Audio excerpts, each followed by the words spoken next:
الصلاة والسلام التحية والإكرام على خير خلقه وأشرف بريته العبد المؤيد والرسول المسدد والمصطفى الأمجد والمحمود الأحمد بالقاسم محمد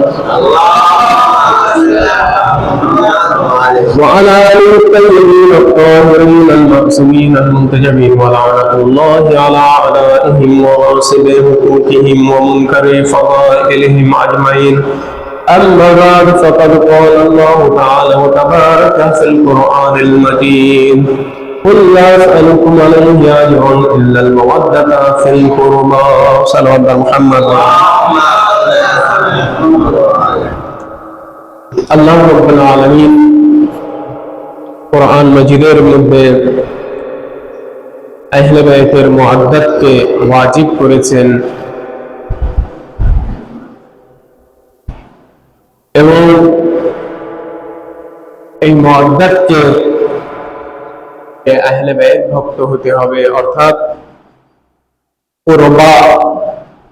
কুরবা কারা এটা আর বলার জায়গা নেই, কেননা আমি এর আগে কোরআন ও হাদিসের মাধ্যমে আপনাদের খিদমতে বয়ান করেছি যে নবীর কারাবাতদার কারা, আর এই কারাবাতদারকে নবী নিজের হাদিসের মধ্যে আহলে বাইত বলে পরিচয় দিয়েছেন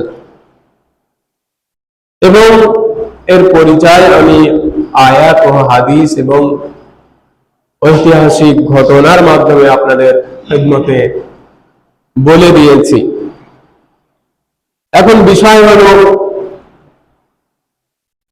নবী সাল্লাল্লাহু আলাইহি ওয়াসাল্লাম নিজের ওয়াফাতের পরে,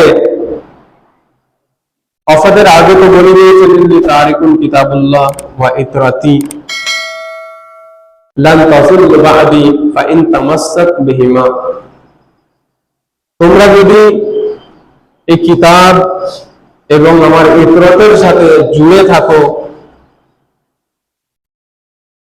যদি ইতরাতের সাথে লিংক রাখো, তাহলে তোমরা কখনো পথভ্রষ্ট হবে না। অর্থাৎ আল্লাহ রাসূল কোরআন এর মোকাবেলায় ইতরাতকে হামওয়াজন, সমওজন যাকে বলা হয়, সমওজন বানিয়েছেন। একদিকে কোরআন আর আরেকদিকে ইকরাত। বলছে যে আমি কোরআন রেখে যাচ্ছি এবং ইকরাত রেখে যাচ্ছি। যদি কেউ কোরআনকে দেয় আর ইকরাতকে ছেড়ে দেয়, কোরআনের যে ব্যাখ্যা আছে, যে ব্যাখ্যা আমরা তার গহরাই পর্যন্ত আমরা পৌঁছাতে পারি না, সেই গহরাই পর্যন্ত পৌঁছানোর জন্য বলছে কোরআনের একটা বাতিন আছে, বাতনে কোরআন, আর একটা জাহিরে কোরআন। কোরআনের কি আছে? একটা জাহির আছে, মানে উপর থেকে আমরা আয়াত পড়ছি, উপর থেকে ওর মানেকে বুঝে নিচ্ছি, কিন্তু ওর বাতিনে যে অর্থ আছে, বলছে কোরআনে মুহকাম আয়াত আছে, মুহকাম আয়াতগুলোর মানে আমরা পরিষ্কার ভাবে স্পষ্ট ভাবে ওপরে বুঝে যাচ্ছি। কি বলছে? দেখো, যালিকাল কিতাবু লা রাইবা ফীহি, এমন একটি কিতাব এর মধ্যে কোনো সন্দেহ নেই। এর অর্থ সবাই জানে, কিন্তু আর এক জায়গায় বলছে ইন কুনতুম লা তা'লামুন ফাসআলু আহলা যিকর, আহলে যিকরকে জিজ্ঞেস করো, ইন কুনতুম লা তা'লামুন। এইখানে কিন্তু পেঁচিরা হয়ে যাচ্ছে যে আহলে যিকরকে জিজ্ঞাসা করো যদি তোমরা না জানো। তাহলে আহলে যিকর কে? আহলে যিকরের বৈশিষ্ট্য কি? আহলে যিকর কারা? এটা কিন্তু আমাদের এই সাধারণ জ্ঞান বুদ্ধি, সাধারণ বিবেক আনতে পারবে না। বলছে ওয়ারাসিখুনা ফিল ইলম, বলছে এর একটা তাবিল আছে, এর একটা বাতন আছে, এর ভিতরে একটা অর্থ আছে, এই অর্থ যে সে জানতে পারবে না, ওই ব্যক্তি জানতে পারবে যে কোরআন ও হাদিসের উপরে রাসিখ আছে। অর্থাৎ কোরআন ও হাদিসের বাতিলের এবং তাবিলের জ্ঞান যার ভিতরে দেওয়া হয়েছে। নবী সাল্লাল্লাহু আলাইহি ওয়াসাল্লামের কাছে জিজ্ঞাসা করা হলো, ইয়া নবী আল্লাহ, কোরআন মাজিদের এই যে কিছু কিছু ব্যাখ্যা আছে সেগুলো আপনিও বয়ান করছেন না, যেরকম আলিফ লাম মিম, হুরুফে মুকাত্তাআত, ইয়াসিন, তাহা, তাসিন, মিম, আপনিও বয়ান করছেন না। এবং আপনি বলেন কেউ কি জানে এর ব্যাখ্যা? নবী সাল্লাল্লাহু আলাইহি ওয়াসাল্লাম বললেন, হে আমার উম্মত, আমি যদি এর ব্যাখ্যা বলে দিই তাহলে তা কিয়ামত পর্যন্ত তোমরা এই কোরআনকে আর আহমিয়ত দেবে না, আর মর্যাদা দেবে না। ঠিক তেমনই ভাবে আমার পরে কিছু কিছু ব্যক্তিবর্গ আসবে যার মধ্যে এই হুরুফে মুকাত্তাআত এবং মুতাশাবিহাতের জ্ঞান থাকবে, কিন্তু কিছু কিছু জায়গায় এটা সেগুলো বলবে, আবার কিছু কিছু জায়গায় বলবে না। কেন? এর মাধ্যমে যেন কোরআন আর ওই ব্যক্তিবর্গে যাদেরকে রাসিখুনা ফিল ইলম বলছে ওদের আহমিয়ত কমে না যায়। অর্থাৎ আমার আপনার নবীর ইশারা ইমাম মেহেদী পর্যন্ত, যদি ইমাম মেহেদী যুহুর হওয়ার আগে এই কোরআনের যে লুকায়িত মাফহুমগুলো আছে এগুলো যদি প্রকাশ পেয়ে যায় তাহলে আহলে বায়াতের কোনো মান মর্যাদা এরা রাখবে না। এই আহলে বায়াতের মান মর্যাদা এই সময় এরা একত্রিত হয়ে দেবে যখন সব উম্মতে মুসলিমা এক ব্যক্তির উপরে বিশ্বাস রাখবে যে শেষকালে এমন একটি ব্যক্তি আসবে, এমন একটি ব্যক্তিত্ব আসবে যে পুরো দুনিয়াকে আদালতে ভরে দেবে, যার কথায় মুজিজা থাকবে, যিনি মুসলমানের মাথার উপরে হাত বোলালে তার আকল, তার বিবেক, তার জ্ঞান কমপ্লিট হয়ে যাবে, পূর্ণ হয়ে যাবে। তখন যখন আমার এই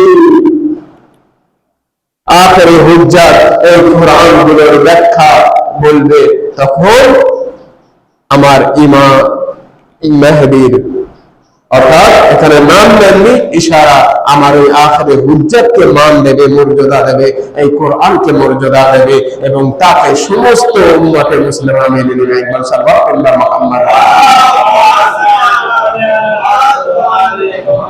অর্থাৎ এর মাধ্যমে এটা বোঝাতে যাচ্ছি যে আল্লাহর রাসূল যেমন ভাবে কোরআন এবং ইকরাকে দিয়ে দিয়েছে, কেউ যদি বলে সমস্ত কাজের ব্যাখ্যা তুমি কোরআন থেকে আনো, কোরআন থেকে আনো, নবীর হাদিস থেকে আনো, কিন্তু হ্যাঁ নবীর হাদিস থেকে আনবো, কোরআন থেকে আনবো, কিন্তু আল্লাহর রাসূল তো বলে গিয়েছে আমি যতক্ষণ পর্যন্ত তোমাদের মাঝে ছিলাম কোরআনের মুশকিলাতকে সমাধান করতাম, হাদিসের মুশকিলাতকে সমাধান করতাম, কিন্তু আমার পরে আমার ইতরাত থাকবে, যদি হাদিসের সমাধান চাও, কোরআনের সমাধান চাও, তাহলে আমার ইতরাতকে ধরতে হবে, আর যদি ইতরাতকে বাদ দাও তাহলে তোমরা গুমরাহ হয়ে যাবে। অর্থাৎ আল্লাহর রাসূল যে কোরআন এবং ইকরাকে সমওজন করার দিয়েছে, যদি কেউ বলে কোরআনের ওজন বেশি আছে, আহলে বায়াতের ওজন কম আছে, তাহলে আমি বলবো না। একদিকে কোরআনের নাফিক বলতা হুয়া কোরআন, আর আরেকদিকে কোরআনের সামিত। আল্লাহর নবী বলেছেন যে কোরআন চুপ কোরআন, আর এটা বলতা হুয়া কোরআন, এর ভিতরে যা যা আছে এই আহলে বায়াত এই ইকরার বলবে, এই কোরআনে যা তোমরা বুঝতে পারবে না এর সমাধান ইকরার করবে। তাই আমার ভাইয়েরা, আমাদেরকে ইকরারকে ছাড়লে হবে না। আর সেই ইকরারের প্রথম ব্যক্তি হলো আলী, সেই ব্যক্তি হলো ইমাম মেহেদী। ইমাম মেহেদী আখির জামান আলাইহিস সালাম, আমি আমার বক্তব্যকে বেশি দীর্ঘায়িত করব না, দুই একটা মাসলা আমি আপনাদের খিদমতে বলতে চাই। যে ইমাম মেহদী আখির জামান আলাইহিস সালাম বলতেন, আমি আমার চাহনেওয়ালাদের থেকে কখনো গাফিল নয়। আমি আমার চাহনেওয়ালার উপরে সব সময় আমার নজর আছে, দৃষ্টি আছে। যদি আমার চাহনেওয়ালা আমার শিয়ার উপরে দৃষ্টি না থাকে, নজর না থাকে, করম রহম মেহেরবানি না থাকে, তাহলে ওদের উপরে সব সময় বালা মুসিবত নাযিল হবে। সব সময় বালা মুসিবত নাযিল হবে। বালা মুসিবত থেকে আমরা মুক্ত আছে এর অর্থ এটাই আছে যে আল্লাহ এক শেষ হুজ্জত গায়বাতের ভিতরে আছে, তিনি আমাদেরকে রক্ষণাবেক্ষণ করছেন দোয়ার মাধ্যমে। সেই শেষ হুজ্জত বলছে, আমি যদি তোমাদের মাঝে না থাকি আর তোমরা যদি মুশকিলাতের মধ্যে পড়ো, হাদিসকে যদি না বুঝতে পারো, কোরআনের জটিলতাকে যদি না বুঝতে পারো, তাহলে ওই ব্যক্তিদের কাছ থেকে জিজ্ঞাসা করো যাদেরকে আমি শিখিয়েছি, যাদেরকে কোরআনের ব্যাখ্যা শিখিয়েছে, মুফাসসিরিনদের কাছে জিজ্ঞাসা করো, যাদেরকে হাদিসের ব্যাখ্যা শিখিয়েছি, ফতোয়া বার করার ক্ষমতা শিখিয়েছি, সেই মুফতি মুজতাহিদের কাছে জিজ্ঞাসা করো। নিজে থেকে ফতোয়া বার করো না। যদি নিজে থেকে ফতোয়া বার করো, তাহলে ওই লায়েক হও, অর্থাৎ বলতে যাচ্ছে মুজতাহিদ হও। আমরা যদি মুজতাহিদের ফতোয়া এক পলক এদিকে ওদিকে চলি, তাহলে আমাদের সমস্ত আমল ইবাদত সব জায়েজ হয়ে যাবে, বরবাদ হয়ে যাবে। তাহলে ইমাম জামানার হুকুম আছে। এই জন্য আজকের যুগে আয়াতুল্লাহ ইমাম খুমাইনি, আয়াতুল্লাহ সিস্তানি, আয়াতুল্লাহ নাসির মাকারিম সিরাজি, আয়াতুল্লাহ ওয়াহিদ খোরাসানি, আয়াতুল্লাহ ইয়াকুবি, এসব আয়াতুল্লাহ যে 17 আয়াতুল্লাহ আছে, এনারা কমান্ড রাখেন কোরআনের উপরে, হাদিসের উপরে, ফিকহের উপরে। তানাদের বুদ্ধি, তানাদের ব্রেন আমাদের আপনাদের মতো ব্রেন নয়। তারা 50 বছর 60 বছর পড়াশোনা করার পরে, হাদিসের উপরে গবেষণা করার পরে, কোরআনের উপরে গবেষণা করার পরে তারপরে একটা ফতোয়া দেন। আর এমন ভাবে ফতোয়া দেন, যদি 17টা মুজতাহিদ থাকে, তো 17টা মুজতাহিদের কথার সাথে মিল থাকে। সেই মুজতাহিদদের ফতোয়া অনুযায়ী আমাদেরকে আমল ইবাদত করতে হবে।